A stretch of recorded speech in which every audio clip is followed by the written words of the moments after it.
The story of Emma. Emma, a high school student, witnessed the impact of bullying on her classmates and decided to take action. She started an anti-bullying campaign in her school, organizing workshops and events to raise awareness and promote kindness.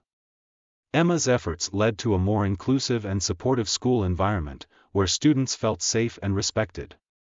Her story demonstrates that even young individuals can create positive change in their communities by standing up against bullying and promoting empathy. Emma, a high school student, witnessed the impact of bullying on her classmates and decided to take action. She started an anti-bullying campaign in her school, organizing workshops and events to raise awareness and promote kindness. Emma's efforts led to a more inclusive and supportive school environment, where students felt safe and respected. Her story demonstrates that even young individuals can create positive change in their communities by standing up against bullying and promoting empathy.